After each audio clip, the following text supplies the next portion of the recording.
UP विधानसभा का budget सत्र शुरू हो चुका है जो 12 फरवरी तक चलेगा। इस सत्र की शुरुआत हंगामों से हुई है।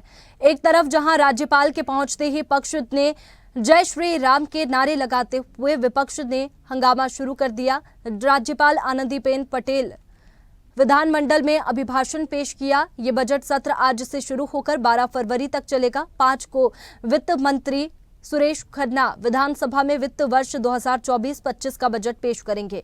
राज्यपाल के अभिभाषण के दौरान सपा के सदस्य लगातार नारेबाजी और हंगामा करते रहे। सभी विपक्षी सदस्य राज्यपाल वापस जाओ के नारे लगा रहे थे। इस दौरान भाजपा के सदस्य भी शोरगुल करने लगे। हालांकि राज्यपाल अपना अभिभाषण पढ़ती रही।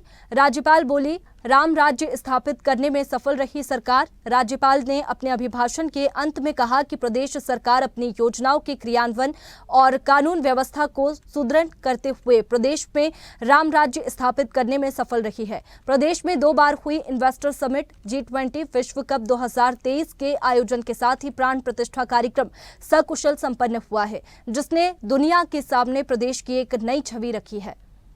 चलिए इसी पर ज्यादा जानकारी के साथ संवाददाता राशिद फोन लाइन पर जुड़ गए हैं। राशिद, यूपी विधानसभा का सत्र जो है वो शुरू हो चुका है और ये सत्र हंगामे के साथ शुरू हुआ, क्या कुछ जानकारी? जी बिल्कुल, मैं बता दूं कि जिस समय विधानसभा का सत्र शुरू हुआ, राज्यपाल अभिभाषण जब शुरू हुआ तो विपक्ष विधायक जमकर हंगामा करने लगे। समाजवादी पार्टी के विधायक हंगामा करने लगे, राज्यपाल को कहने लगे सदन में कि गो बैक के नारे लगाने लगे।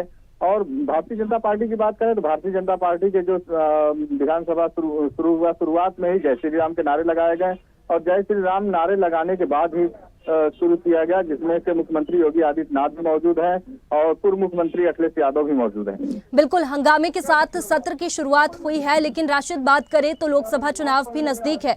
ऐसे में लोकसभा चुनाव को लेकर किन मुद्दों पर सरकार का फोकस रहेगा?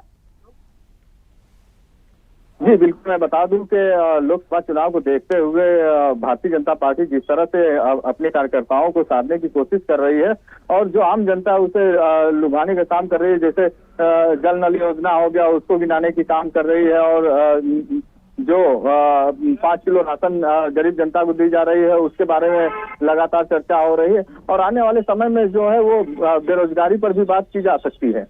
बिल्कुल, विपक्ष की ओर से भी कौन से मुद्दे उठाए जा सकते हैं? जी बिल्कुल, विपक्ष अखिलेश यादव का कहना है कि भारतीय जनता पार्टी लोकसभा चुनाव में बहुत सारे सांसदों के टिकट भी काट सकती है और दूसरी बात है कि जो विपक्ष है, जैसे बहुजन समाज पार्टी है, कांग्रेस है, सपा है, ये तीनों बार बार घेरने का काम कर रहे हैं। भारतीय जनता पार्टी को कहते हैं कि भारतीय जनता पार्टी जिस तरह से वादे करती है उस वादे पे खरे नहीं उतरती, तो अपने वादे से मुकर जाती है। और दूसरी बात, लोकसभा चुनाव नजदीक है और ऐसे में कहा यह भी जा रहा है कि ये जो बजट रहेगा वो लोक लुभावन भी रहेगा। जी बिल्कुल, लोक लुभावन की बातें तो आम जनता भी कह रही है और विपक्ष पार्टी भी कह रही है। दूसरी बात है, लोक लुभावन को देखते हुए सरकार बड़े दावे कर सकती है। चलिए राशिद, बहुत शुक्रिया आपका तमाम जानकारी के लिए। ऐसी ही खबरों के लिए हमें लाइक करें, शेयर करें, फॉलो करें और YouTube पर सब्सक्राइब करें और बेल आइकन दबाना ना भूलें। साथ ही ताजा अपडेट्स के लिए हमारी वेबसाइट swadesh live.com पर जरूर जाएं।